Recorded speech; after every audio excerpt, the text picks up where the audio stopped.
साहब जी मैं अभी आती हूँ। बैठ जाओ। तुम आज कहीं नहीं जाओगी।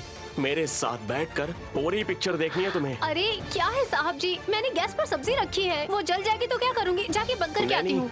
जलती है तो जल जाने दो, मुझे कोई फर्क नहीं पड़ता, लेकिन तुम कहीं नहीं जाओगी। साहब जी मैं बस अभी आई, आप थोड़ा देर। नैनी, नैनी रुक जाओ। ओए।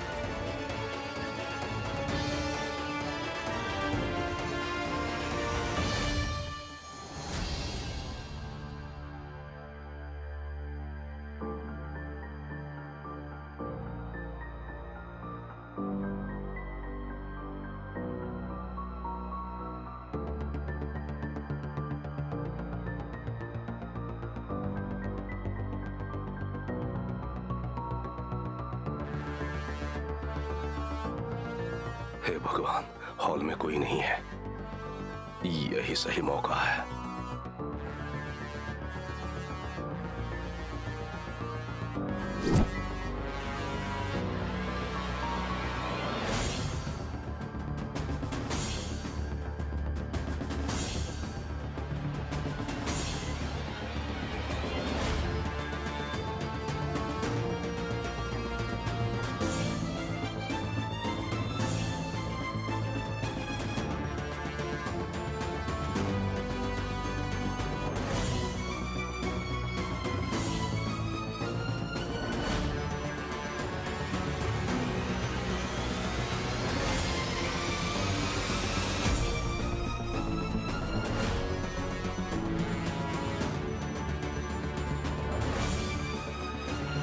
इस तरफ ही आएगी ना?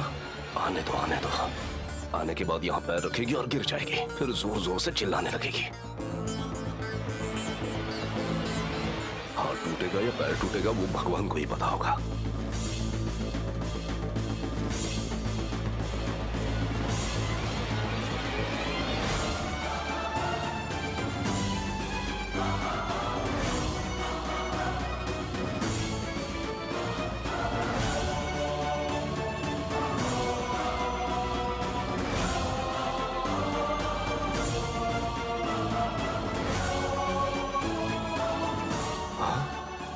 अरे यार,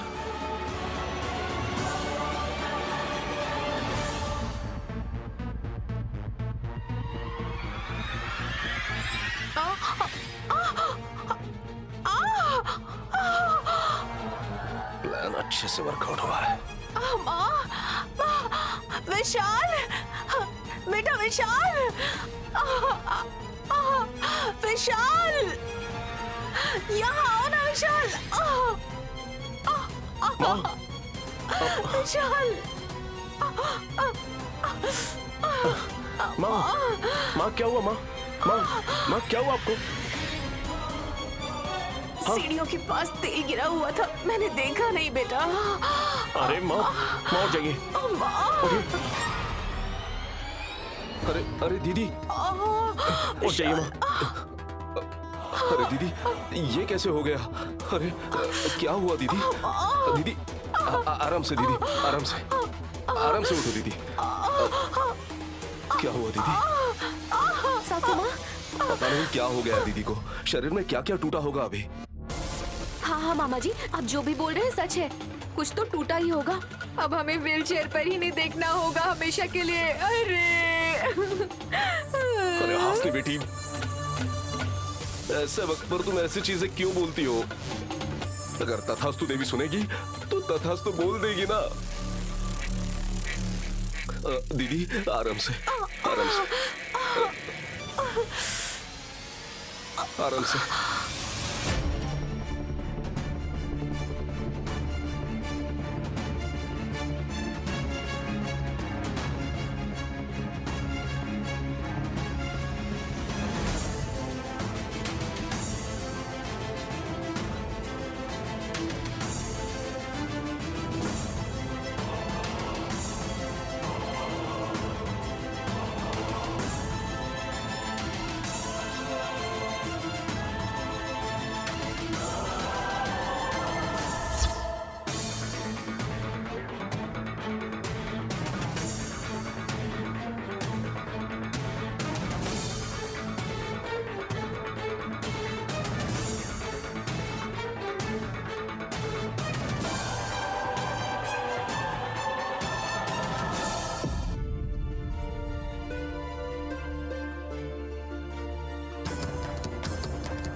बैठो दीदी, आराम से बैठो।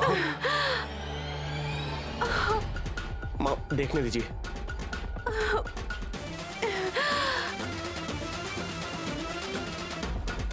हाँ, माँ पैर में स्वेलिंग आ रही है, हॉस्पिटल चलते हैं। सही कहा विशाल, तुरंत हॉस्पिटल में फोन करो। देखो जैस्मिन, विशाल को जो करना है वो उसे अच्छे से पता है, तुम कंफ्यूज मत करो। बेटा विशाल, भांजे, कोई जरूरत नहीं है बेटा, कुछ देर बाद अपने आप ठीक हो जाएगा। माँ हम इसे इग्नोर नहीं कर सकते, सब कुछ जानकर भी आप ऐसे कैसे बोल सकती हैं? नहीं बेटा, कोई प्रॉब्लम नहीं है बेटा। बेटा गोद में सो जाऊंगी तो सब कुछ ठीक हो जाएगा। बैठो बेटा।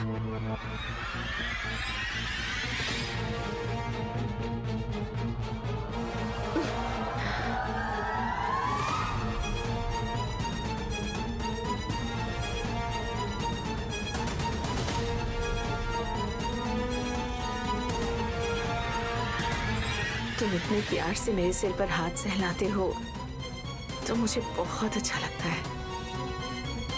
ये कोई नया तरीका लग रहा है, इसे प्यार की थेरेपी का नाम देते हैं, सबको बहुत अच्छा लगेगा। इसका वीडियो बनाकर अगर हम सोशल मीडिया में डालेंगे तो बहुत लाइक्स मिलेंगे और डॉक्टर भी यही फॉलो करेंगे। इधर दीदी की तबीयत ठीक नहीं है और तुम्हें मजाक सूझ रहा है क्या हासनी? मतलब तिलोत्तमा मेम साहब जी गंगाधर की पत्नी है? मुझे इस बात पर यकीन नहीं हो रहा है। दादाजी मेम साहब जी को मारने की कोशिश कर रहे हैं। इसका मतलब इससे पहले इनके बीच जरूर कुछ झगड़े हुए हैं। ये बात साहब जी को जरूर बताऊंगी, नहीं तो जो मुझे भविष्य में दिखाई दिया है वो सब सच हो जाएगा।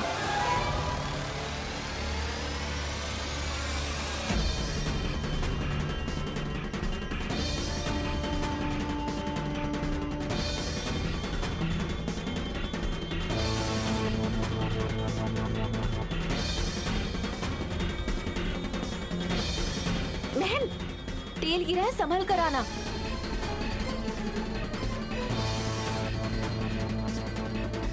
नैनी तुम कहाँ थी? माँ फिसल गई थी और ये कब से दर्द में रो रही हैं। अभी तक कहाँ थी तुम? हाँ मैं अपने कमरे में थी साहब जी, थोड़ा सा कुछ काम कर रही थी बस, और कुछ नहीं। ठीक है, माँ के पैर में मोच आई है। देखो वहां पर कुछ आयुर्वेदिक दवाइयां हैं क्या?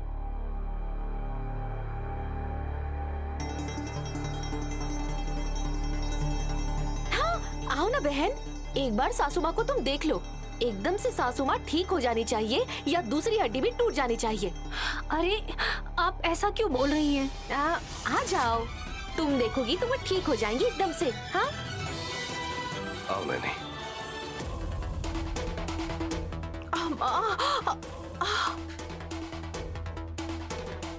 आराम से नैनी।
इतने बड़े रूम में नेगेटिव को कैसे ढूंढूंगा मैं?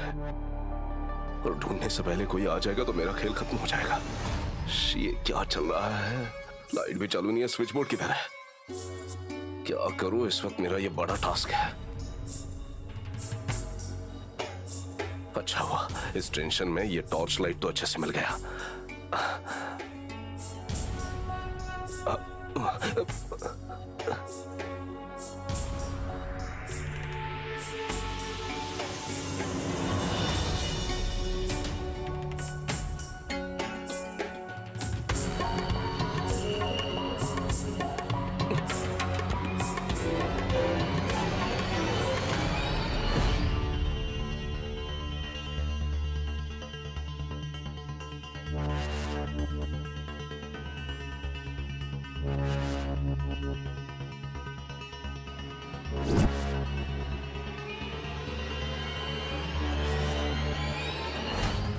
भगवान, ज्यादा मेहनत करने से पहले ही मिल गया। मेरी दीदी किस्मत वाली है।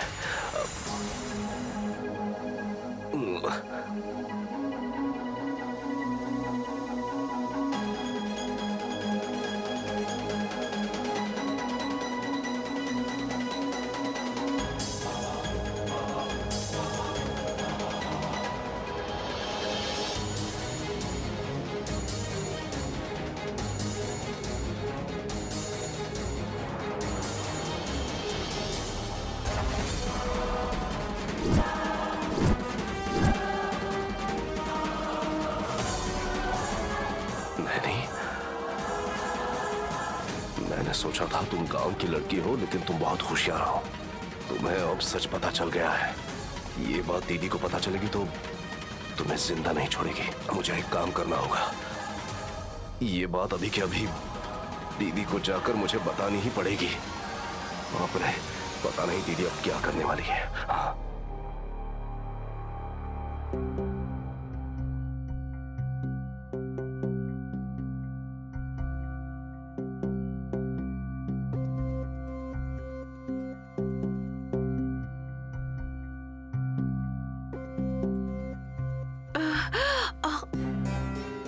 माँ, अभी आपको कैसा लग रहा है?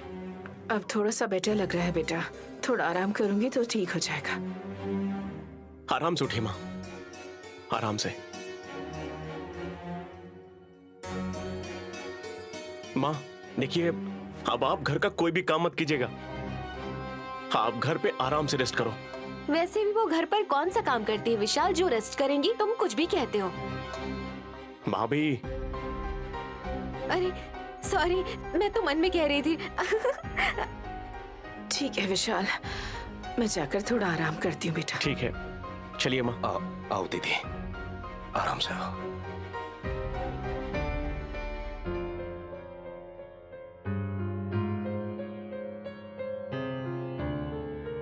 सासू माँ के लिए अच्छा सा जूस लेकर आती हूँ।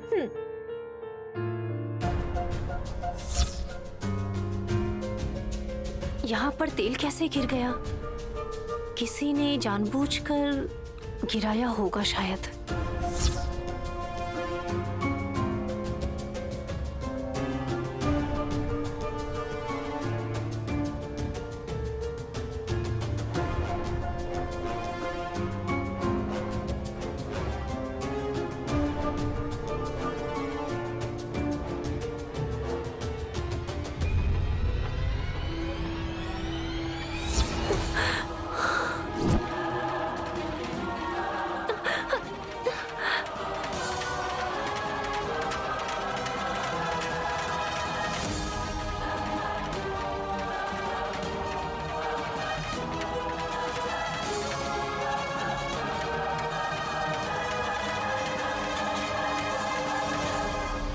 नेगेटिव आ गया, यही तो रखा था मैंने।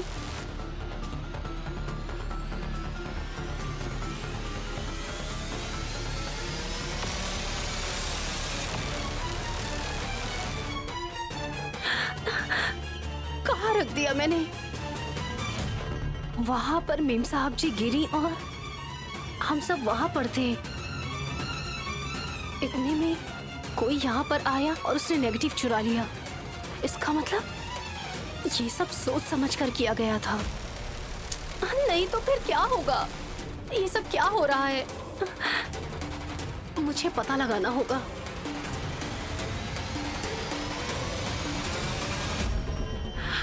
दादाजी, दादाजी, दादाजी, दादाजी।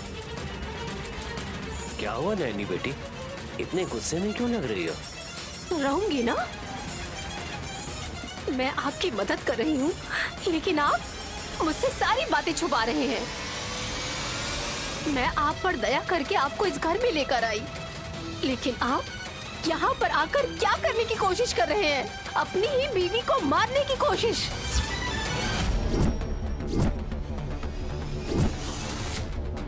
ये कैसी बातें कर रही हो बेटी? मैं वही बात कर रही हूँ दादाजी जो आपने मुझसे छुपा के रखी है।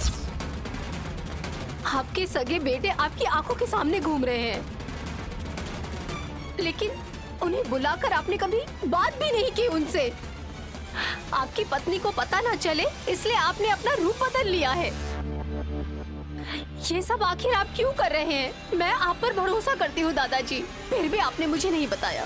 नहीं, ये सब कुछ तुम्हारा भ्रम है। जो ये तुम सोच रही हो ना, वो तिलोत्तमा मेरी पत्नी नहीं है। मैं जो बात कर रही हूँ वो बिना मतलब की नहीं है। मेरे पास इसका सबूत है। मैं सच कह रहा हूँ नैनी। आपने जो कुछ भी बोला वो झूठ है दादाजी। सच कहूँ तो आप एक झूठ भरी जिंदगी जी रहे हैं। अरे मेरे उस तिलोत्तमा के बीच में कुछ भी नहीं है। मेरा कोई बच्चा वच्चा नहीं है। मैं एक अनाथ हूँ। आपकी शादी की फोटो मैंने देखी है दादाजी।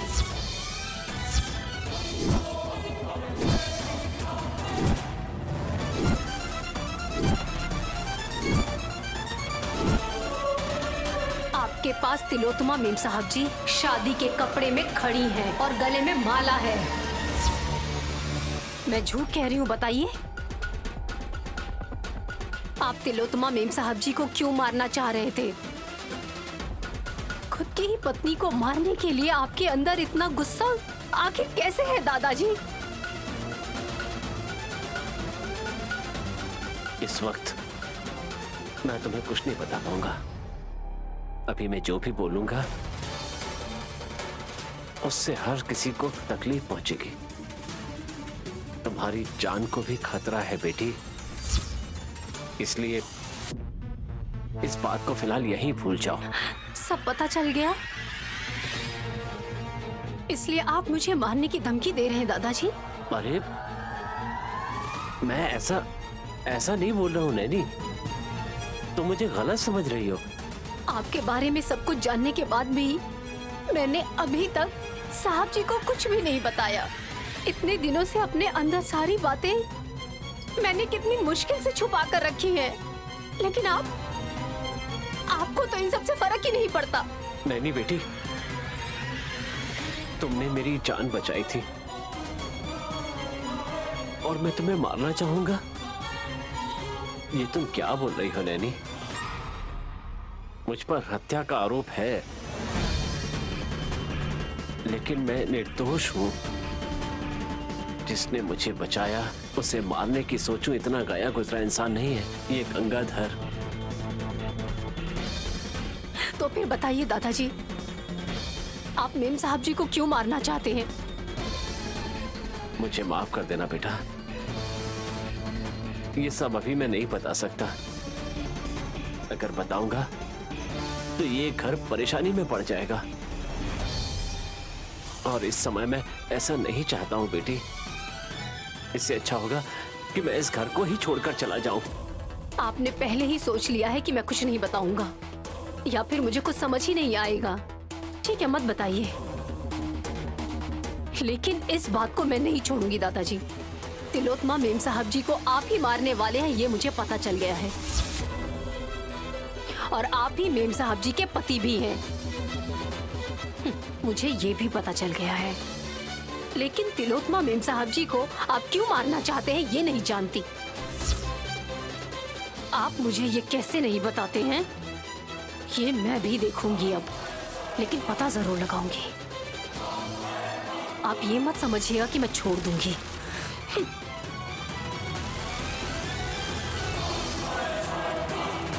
अगर मैंने नैनी को ये सारी सच्चाई बता दी तो तिलोत्तमा नैनी को जीने नहीं देगी। वो बहुत ही दुष्ट औरत है। ये बात किसी को पता नहीं है, नैनी की जान को खतरा हो सकता है। मुझे कुछ भी करना पड़े, चाहे मुझे अपनी जान भी क्यों न देना पड़े, पर मैं नैनी को बचा कर रहूंगा।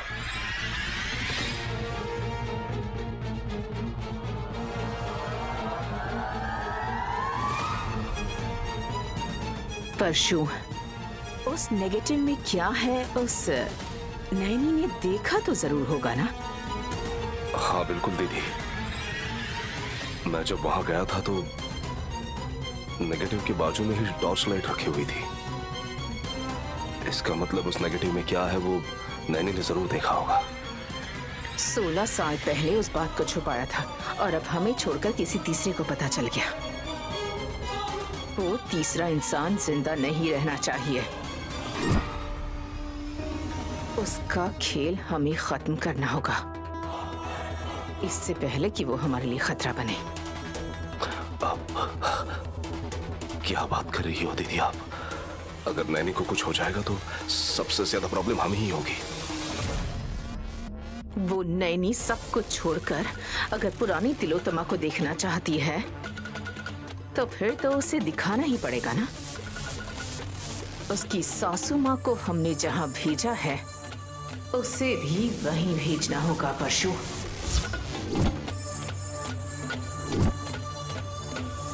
दीदी मेरी बात सुनो दीदी, वो वक्त अलग था दीदी। मेरे भांजे सब छोटे थे, लेकिन अब वो सब अच्छे खासे बड़े हो गए हैं दीदी। और रही बात उन दोनों की, मतलब विशाल और विक्रांत की, तो अगर तुमने कुछ गलत किया तो उन लोगों को पता चल जाएगा। नहीं परशु, अगर हम कुछ नहीं करेंगे तो वो नैनी चुप नहीं बैठने वाली। वो जाकर जरूर ये बात विशाल को बता देगी और सच पता चलने के बाद विशाल की गन मेरे सिर पर होगी। इसलिए उस नैनी का जिंदा रहना मेरे लिए खतरा बन सकता है। ऐसा कुछ नहीं होगा दीदी, क्योंकि हमने ऑलरेडी नेगेटिव जला दिया है, तो अभी कोई प्रॉब्लम नहीं होगी। विशाल को प्रूफ से कोई मतलब नहीं है परशु। नैनी एक बार उसे कह दे, उसके लिए वही काफी है। अब देखो, विशाल को नैनी पर जितना भरोसा है उतना ही भरोसा वो आप पर भी करता है दीदी। आपको वो सच्चे दिल से मां मानता है, इसलिए प्रूफ के बिना वो किसी बात को सच नहीं मानेगा दीदी। अगर वो सच नहीं मानेगा तो उसके लिए अच्छा है। नैनी जो बोले उसे सच समझकर अगर उसने मुझे नुकसान पहुंचाया तो वो उसकी जिंदगी का आखिरी दिन होगा।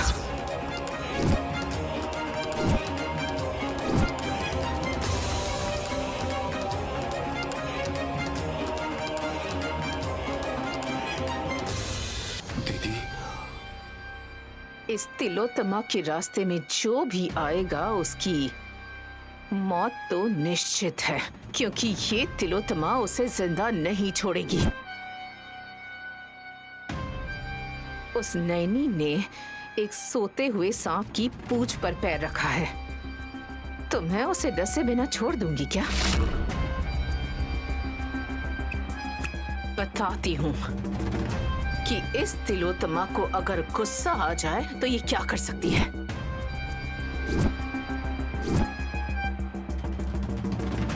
लेकिन अगर सच पता चल गया तो आप कितने लोगों को मारोगे दीदी?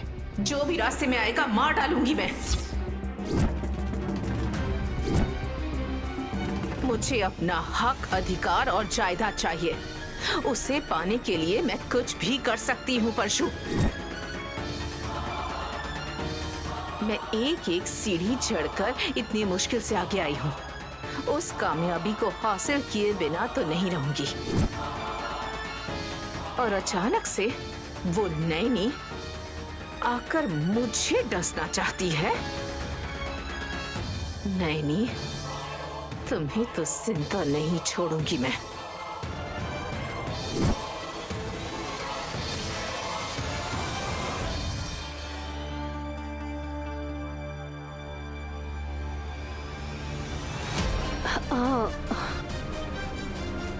क्या बात है भाभी?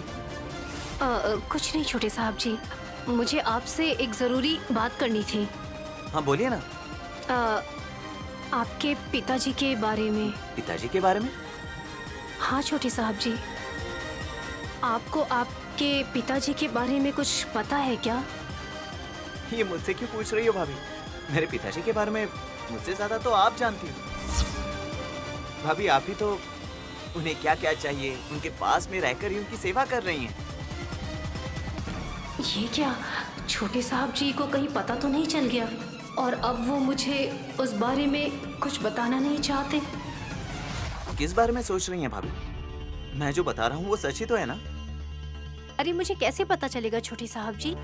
आपको इस घर में आने के बाद पिताजी के बारे में, इस घर के सभी सदस्यों के बारे में आपसे ज्यादा तो और किसी को भी नहीं पता भाभी। क्योंकि हम सब लोग अब आपके ऊपर इतना निर्भर हो गए हैं और आप भी मुझसे मेरे पिताजी के बारे में पूछ रही हैं। अब मजाक तो नहीं कर रही हैं ना? दी ग्रेट जगदीश जी के बारे में इस नैनी के अलावा और कौन जान सकता है?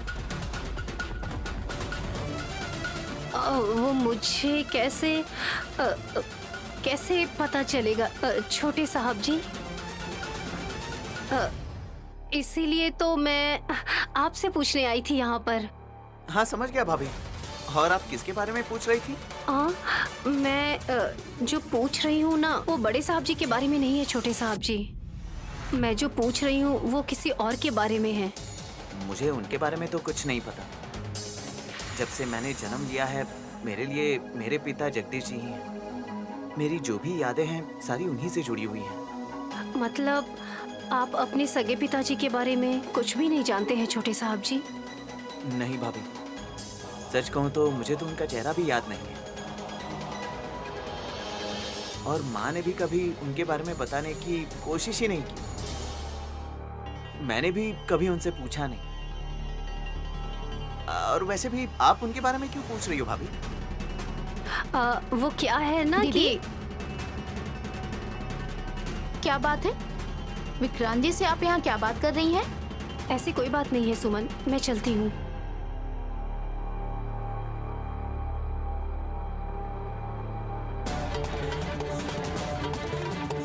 मुझे देखकर दीदी ऐसे डर क्यों गई और मेरे आते ही बात बदल दी?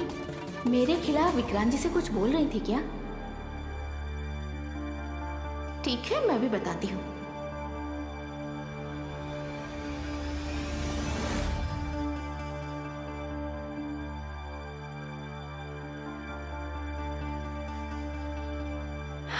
छोटे साहब जी को भी कुछ भी नहीं पता, अब क्या करूं?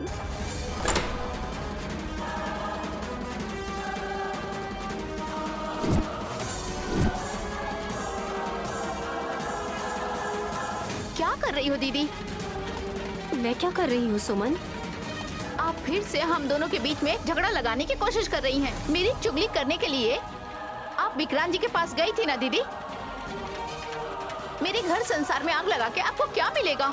ऐसा क्यों कर रही हैं आप? सुमन, तुम मुझे गलत समझ रही हो। मैं तुम्हारे बारे में कुछ गलत नहीं कह रही थी। अच्छा तो ये बताइए, मेरे आते ही बात बदल के आप क्यों चली गई?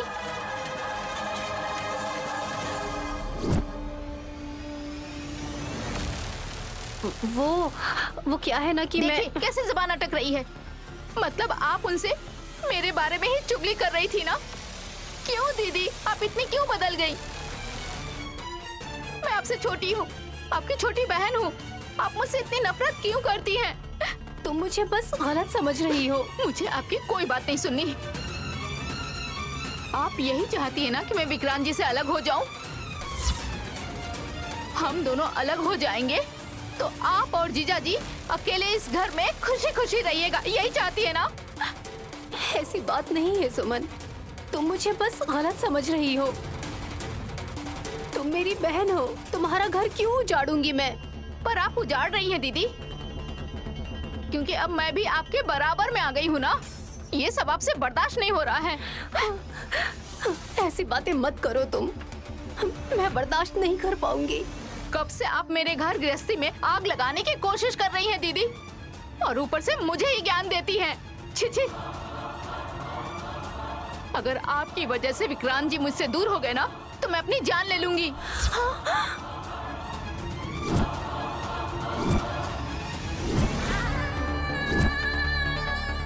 मेरी हाय से आप बच नहीं पाएंगी। मेरी तरह आपका भी घर संसार सब उजड़ जाएगा।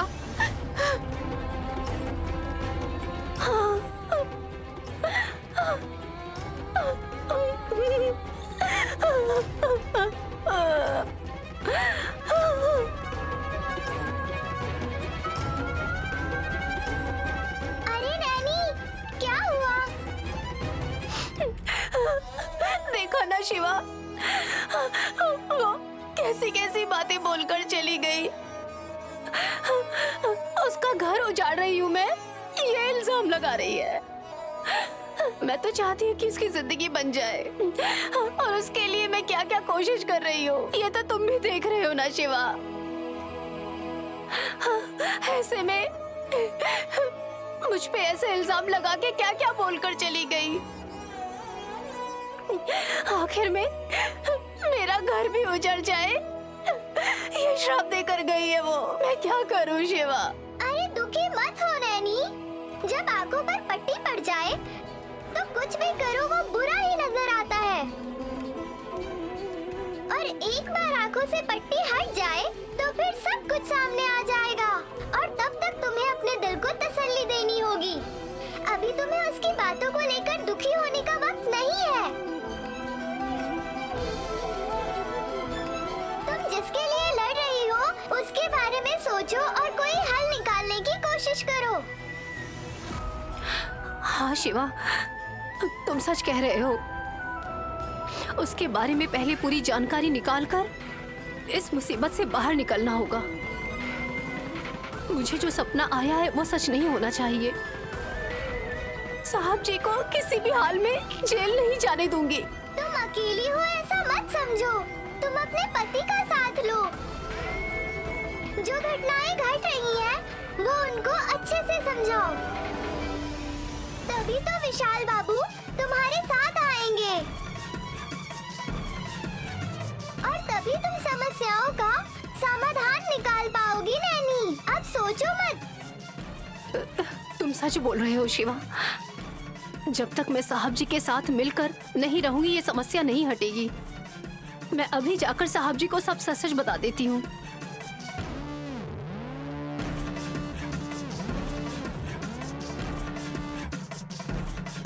साहब जी। बोलो नैनी, बहुत थकी नजर आ रही हो। घर में काम ज्यादा हो गया क्या? ऐसी कोई बात नहीं है साहब जी। काम ज्यादा भी हो तो मुझे काम करने से कभी थकावट नहीं होती। बल्कि मुझे काम करना तो काफी अच्छा लगता है। हाँ हाँ, काम के अलावा तुम्हें कुछ और सोचता भी तो नहीं है? साहब जी, मुझे एक बात कहनी है। क्या बात है नैनी? तिलोत्तमा मेम साहब जी की हत्या की कोशिश कौन कर रहा है, आप ये जानना चाहते थे ना? और कौन नैनी? मेरी सगी माँ को जिसने मारा है वही राक्षस होगा।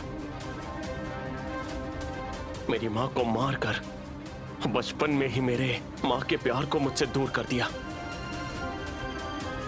माँ का प्यार मुझे फिर से मिल रहा है।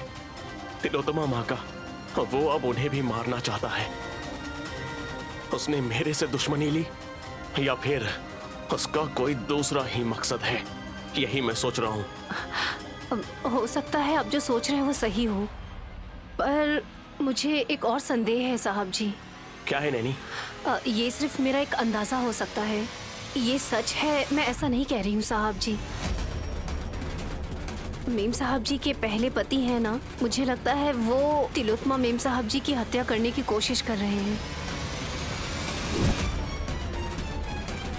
माँ का पहला पति?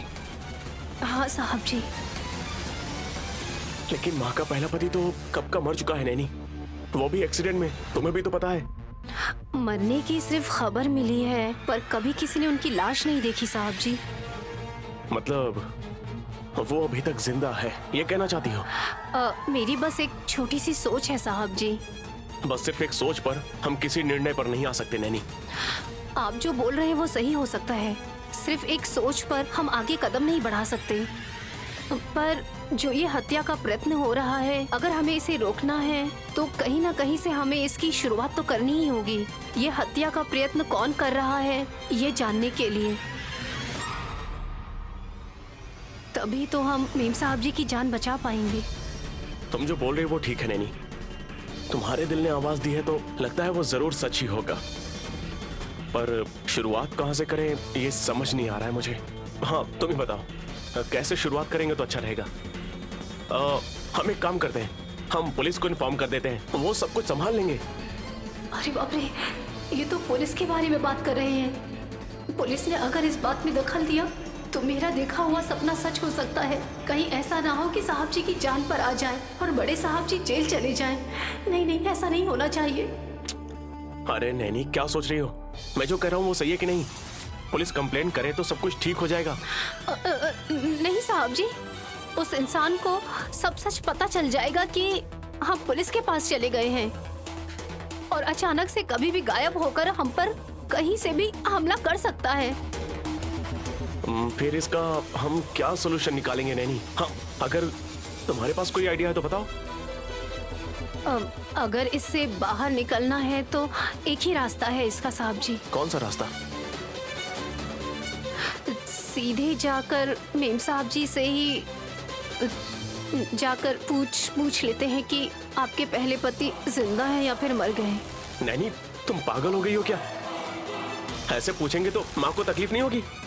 ऐसे में उन्हें तकलीफ नहीं होनी चाहिए, मुझे ऐसा लगता है साहब जी। मर गए होंगे तो बोल देंगे मर गए हैं, और अगर मरे नहीं हैं तो बोल देंगे जिंदा हैं।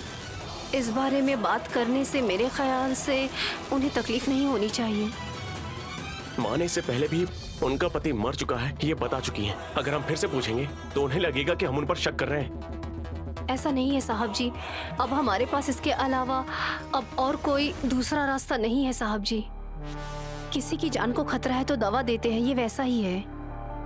ये सोचकर अगर हम मेम साहब जी से नहीं पूछेंगे कि ये सोचेंगे उन्हें तकलीफ हो रही है तो उनकी जान को खतरा होगा। तुम कितना भी बोल लो, लेकिन इन सब के पीछे उनके पति होंगे मुझे ऐसा नहीं लग रहा है, क्योंकि माँ ने खुद ही कहा था कि उनके पति एक्सीडेंट में मर चुके हैं। चाहे कुछ भी हो जाए माँ कभी झूठ नहीं बोलती, लेकिन तुम्हारे सामने माँ को साबित करना है। हाँ, इसलिए ये सब सोचकर मैं उनसे पूछने जा रहा हूँ। हे भगवान, साहब जी के सामने पूछने पर मेम साहब जी कैसे बोलेंगी ये देखना होगा। सच बताएंगी या नहीं? अगर उन्होंने नहीं बोला तो साहब जी मुझे गलत समझेंगे। हे विशालाक्षी माँ, सच कैसे बताऊं? मेम साहब जी सच बोलेंगी तभी इस समस्या का हल निकलेगा। नैनी क्या सोच रही हो? चलो पूछते।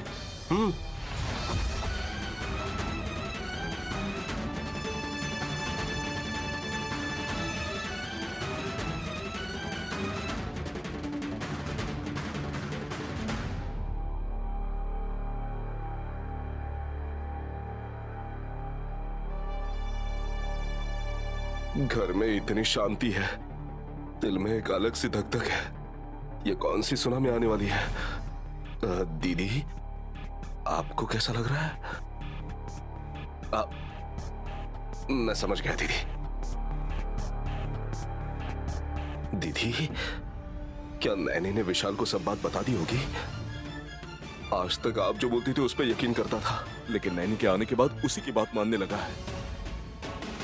अगर नैनी ने उसे बता दिया होगा तो, और उसने वो मान लिया होगा तो पता नहीं क्या होगा। अरे बाप रे,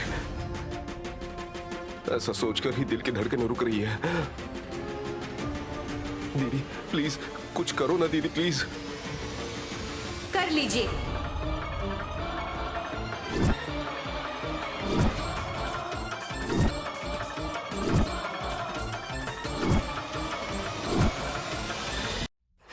कर लीजिए।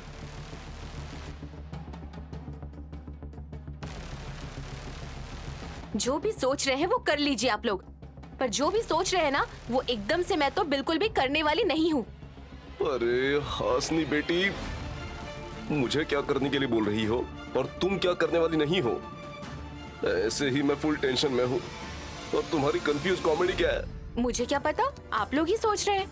आप लोग भी किसी फिल्मी डायलॉग की तरह बात किए जा रहे थे तो मैंने सोचा कोई डायलॉग बोल देती हूँ। ए, तुम्हें चाहिए क्या ये बताओ? मुझे कुछ नहीं चाहिए सासू माँ, आप बीमार हो गई थी ना, इसीलिए मैंने आपके लिए बहुत अच्छा जूस निकाला है। आपको चाहिए क्या बताइए मुझे, आपको यही सब पूछने के लिए मैं आई थी। कोई जरूरत नहीं है, जाओ। ठीक है, पाप का घड़ा भर गया है, एक ऐसा नया जूस बनाया है, चाहिए क्या? हासनी बेटी, बिना मतलब के दीदी के हाथों से अपने दिमाग का भेजा फ्राई मत करवाओ। चले जाओ, बस बेकार की बातें करती रहती है। जाओ यहाँ से।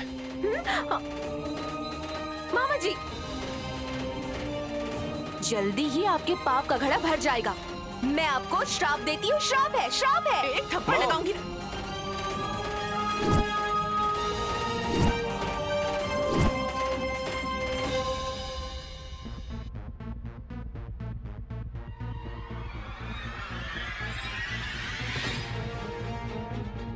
देखो भांजे, पहले ही दीदी के पैर में मोच आई है और हासनी आकर यहाँ रुकिए पर... मामा। माँ, आप मुझसे कुछ छुपा रही हैं क्या?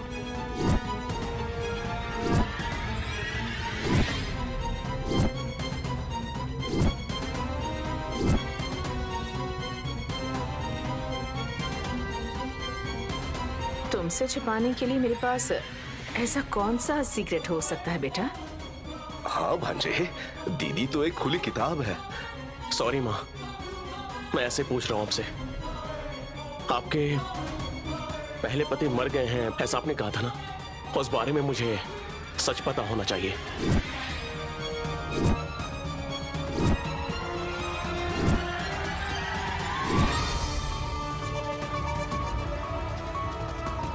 सब खत्म हो गया, भांजे को सब कुछ पता चल गया लगता है। मेरे पहले पति के बारे में बताने के लिए मेरे पास क्या है विशाल? वो तो अब रहे नहीं। वो मरे नहीं हैं, वो अभी जिंदा हैं।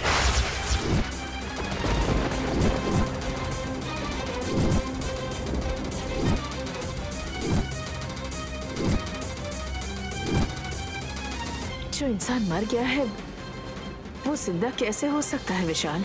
यही तो जानने के लिए मैं आपसे पूछ रहा हूं माँ।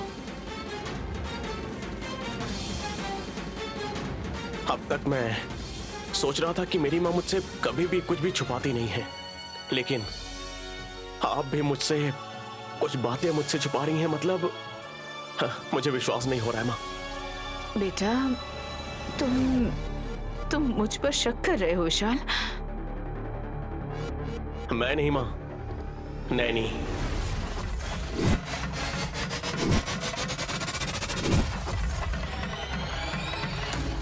नैनी को शक है कि आपका पहला पति अभी भी जिंदा है। नैनी को? क्या बात है नैनी, तुम्हें ऐसा क्यों लग रहा है नैनी? क्या तुम उनसे मिली हो, बात की है, या तुम्हें किसी ने बताया है? वो बात नहीं है माँ। जो आपकी हत्या करने की कोशिश कर रहा है वो वही इंसान है, ऐसा नैनी को शक है।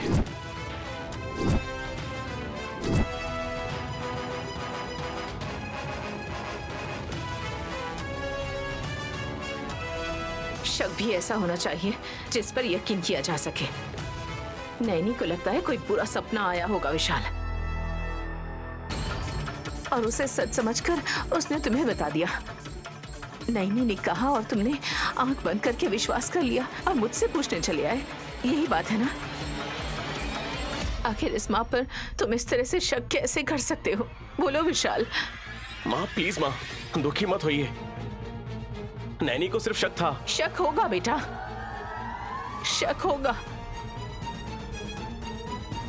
शादी होने के बाद बीवी की बातें सच ही नजर आती हैं। माँ ने बचपन से जो खाना खिलाया है वो याद नहीं रहता। पत्नी की बातें अमृत की तरह लगती हैं। माँ, मेरा उद्देश्य वो नहीं था माँ। नैनी ने किस उद्देश्य से कहा है और तुम मुझे किस उद्देश्य से पूछ रहे हो, ये मुझे समझ में आ रहा है।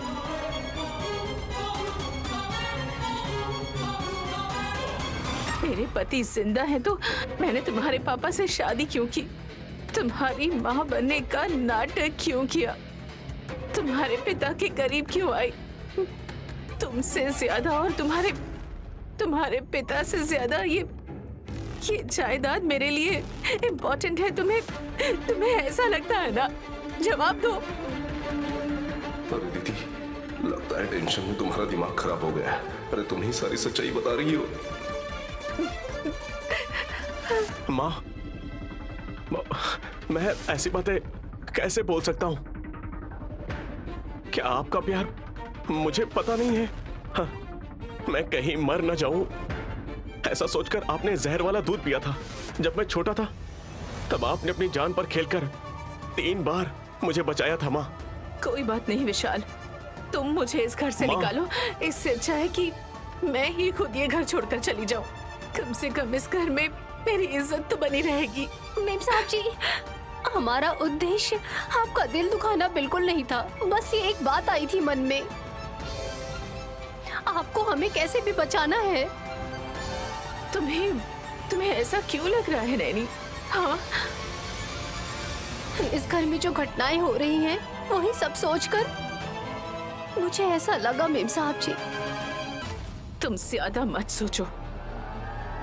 ज्यादा सोचने से जान को खतरा हो सकता है।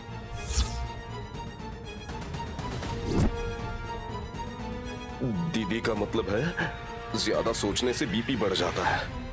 बीपी ज्यादा हो जाने पर माथे की नसें जो हैं वो फट जाएंगी। यही बोलना चाहती हो ना दीदी? मेरे पति को गए हुए बहुत साल हो गए हैं। वो बीती बातें मुझे फिर से क्यों याद दिला रहे हो? मेरे दिल को तकलीफ क्यों दे रहे हो? अरे माँ,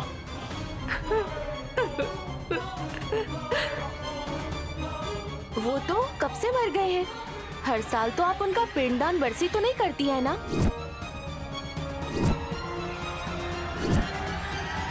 हासनी बेटी, एक तो तुम लॉयर नहीं हो। काला कोट पहनकर अगर तुम कोर्ट में बोलोगी ना तो तुम्हारे सवाल सुनकर ही सामने वाले का दिमाग घूमना शुरू हो जाएगा।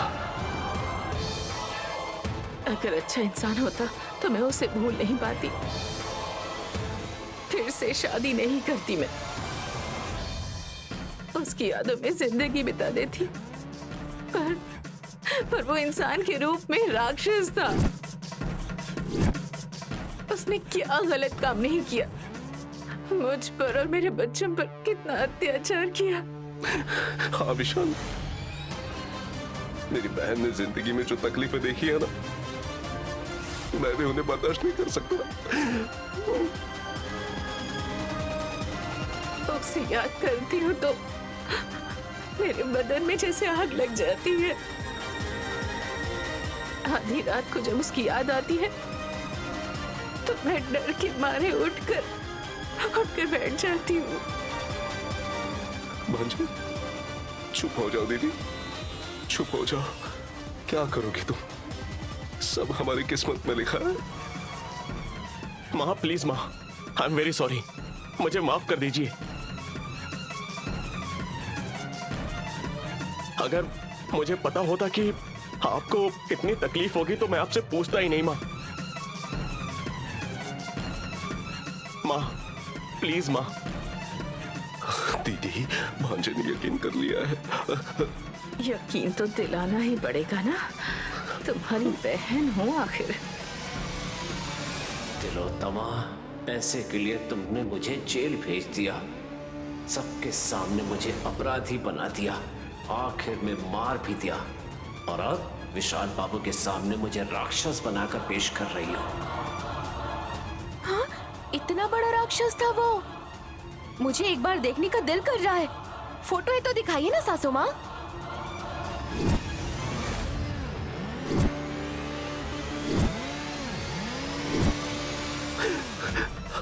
हासनी बेटी, अरे मेरे जीजा जी कोई बाबा थोड़ी थे।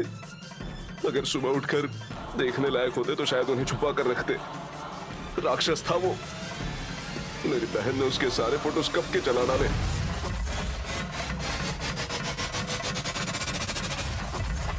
ये परशु, भाई का नाम परशु है। तेरी बहन के बाद तेरा क्रियाक्रम करूंगा। मेम साहब जी, आपके पास क्या एक भी उनकी फोटो नहीं होगी? हाँ है, एक ही फोटो है मेरे पास, मैं लेकर आती हूँ।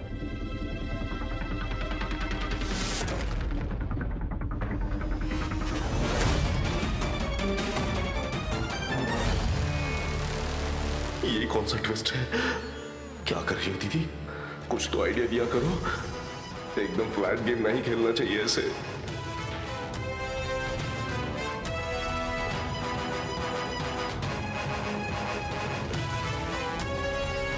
ये है मेरा पहला पति, जिसे मैंने इतने सालों तक बर्दाश्त किया। देखो विशाल,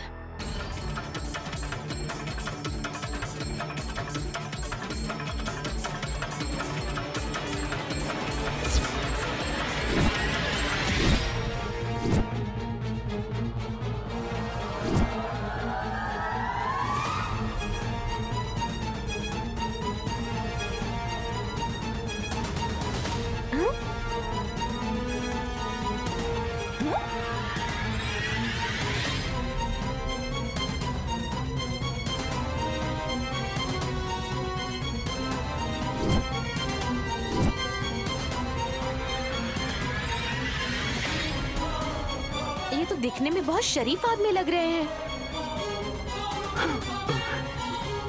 कुछ लोग ऊपर से दिखने में ही ऐसे लगते हैं हंसनी। हाँ? आप और सासू माँ भी तो वैसे ही। भाभी, अब तो तुम लोग खुश हो गए ना? हाँ, मुझे मेरे पुराने दिन याद दिलाकर और मुझे इतनी तकलीफ देकर। माँ, मुझे माफ कर दीजिए माँ। आपने अतीत में कितनी तकलीफें झेली ये न जानकर मैंने आपसे ऐसा पूछा माँ। आपकी जिंदगी जिसने नर्क बना दी थी उसके बारे में जानने की मुझे कोई जरूरत नहीं है माँ।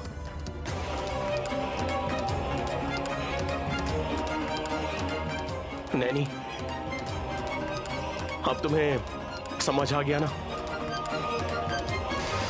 तुम्हारे सारे डाउट क्लियर हो गए ना? और नहीं हुए तो माँ के अतीत के बारे में बात करने का यहाँ पर किसी को भी कोई हक नहीं है। सॉरी माँ।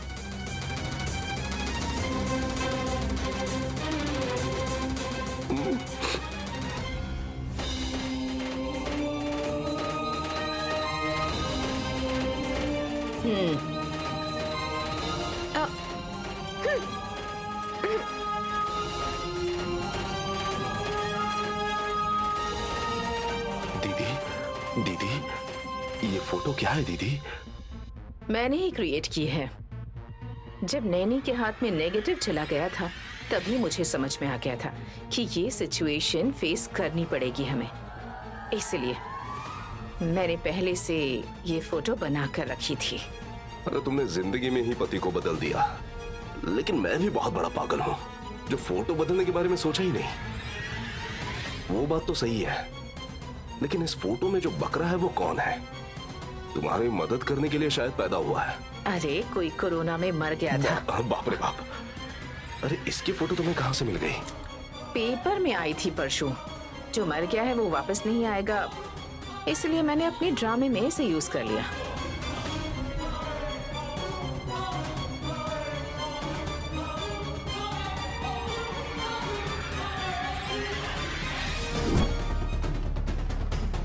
हाँ बोलिए सर, आपकी जान जाते जाते बची है। आप कैसा फील कर रहे हैं? अरे मरकर बचना तो अलग है, पर तुम टीवी वाले मुझसे सवाल कर करके मार रहे हो। क्या मैं ओलंपिक में मेडल जीत कर आया हूँ? पर आप जिंदा बच गए, पूरे राज्य के लिए विषय की बात है। मौत क्या है? हाँ, मैं मरा नहीं हूँ। अरे सर, अगर आप नहीं मरे थे, आप जिंदा थे, तो आपकी ये खबर फोटो के साथ पेपर में कैसे छप गई? और क्या करता मैं? हॉस्पिटल में नए कोरोना मरीज आए हैं, ये कहकर मुझे बाहर बरामदे में फेंक दिया। मैं बीमार था इसलिए बेहोश होकर गिर गया, और क्या, मर गया कहकर लाशों के साथ मुझे वैन में डाल दिया। शमशान घाट में ले जाकर जब मुझे चिता पर उन्होंने लिटा दिया तब मुझे होश आया। अगर आंख नहीं खुलती तो आप मर जाते। Very exciting. जो चला रहा था, जब उसे यकीन हुआ कि मैं जिंदा हूँ तो उसने मुझे बाहर निकाल लिया। तब तो यमराज और भगवान दोनों एक साथ नजर आ गए थे बहन। सुपर सर, मतलब ये कि आप मौत को करीब से देखकर आ गए। जब तक मैं घर लौटता तब तक मेरे घर वालों और मेरे रिश्तेदारों ने पेपर में फोटो डालकर हंगामा खड़ा कर दिया। जाने दीजिए सर, आपने अपना प्यार इस तरह से दिखाया है। Thanks for the interview. बहुत अच्छी बात है, बहुत अच्छा, शुक्रिया। मैं फिर से एक बार कह रहा हूँ कि मैं जिंदा हूँ, मैं जिंदा हूँ, मैं जिंदा हूँ, मैं जिंदा हूँ।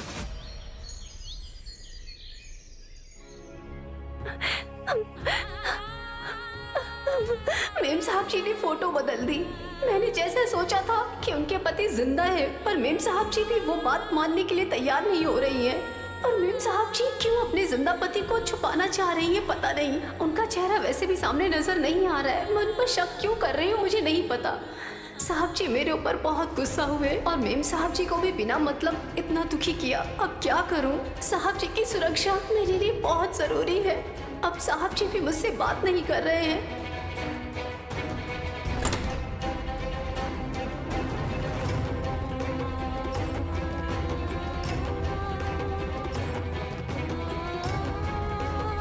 साहब जी, साहब जी,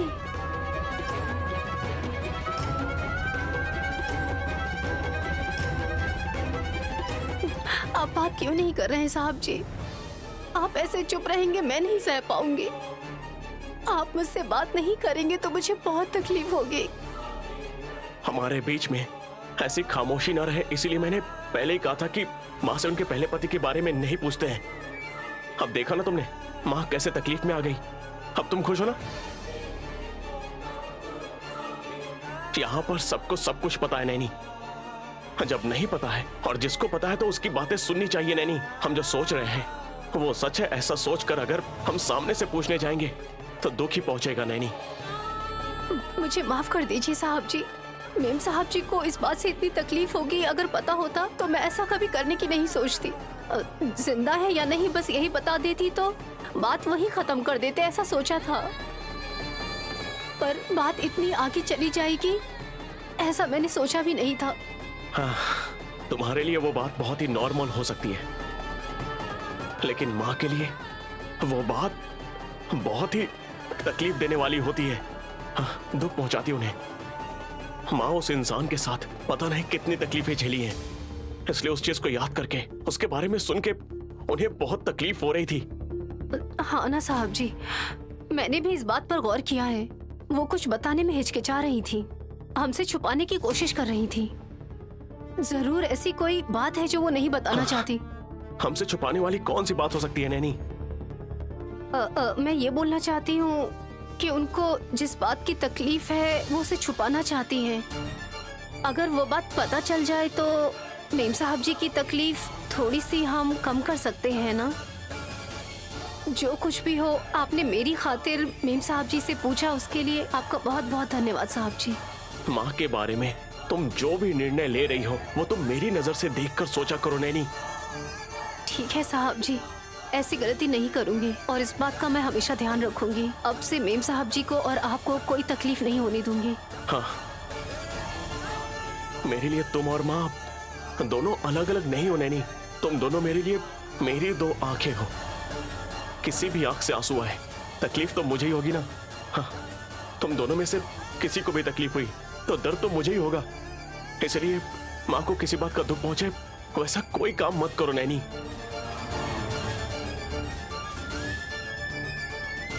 साहब जी ने मेरे पैरों में बेड़ियां डाल दी हैं। मेम साहब जी भी कुछ छुपा रही हैं। अगर वो सच सामने नहीं लाएंगी तो किसी की जान को खतरा होगा। ये मैं आपको कैसे बताऊं? ये बढ़िया हुआ, वो फोटो बदल कर आपने बहुत अच्छा काम किया है दीदी। वरना वो नैनी भी कुछ कम नहीं है दीदी।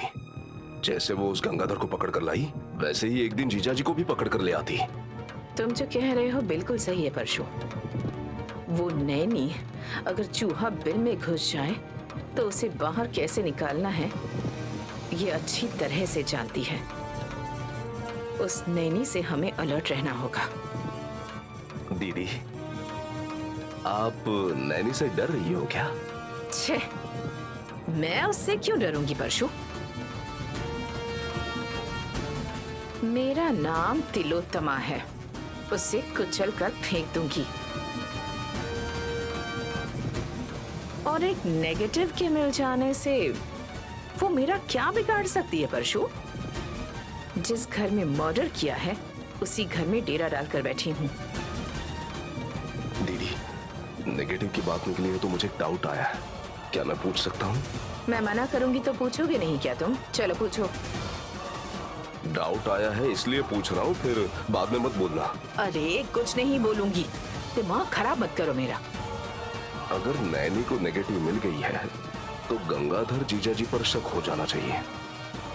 वो शक उसे हुआ, ये बात तो कॉमन है, लेकिन जीजा जी जिंदा है इस बात का डाउट उसे कैसे आया?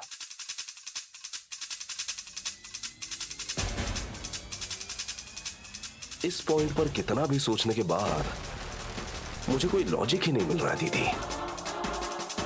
ये तो तुम सही कह रहे हो, इस बारे में तो मैंने सोचा ही नहीं परशु। हाँ, मतलब गंगाधर को नैनी ने कहीं देखा है क्या? मुझे भी यही डाउट है दीदी, नहीं तो फिर गंगाधर जीजा जी जिंदा है ये एकदम विश्वास के साथ वो कैसे बोल सकती है?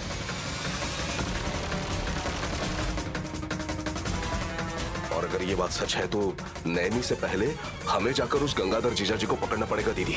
सिर्फ पकड़ने से कुछ नहीं होगा परशु, उसे ऊपर भेजना होगा।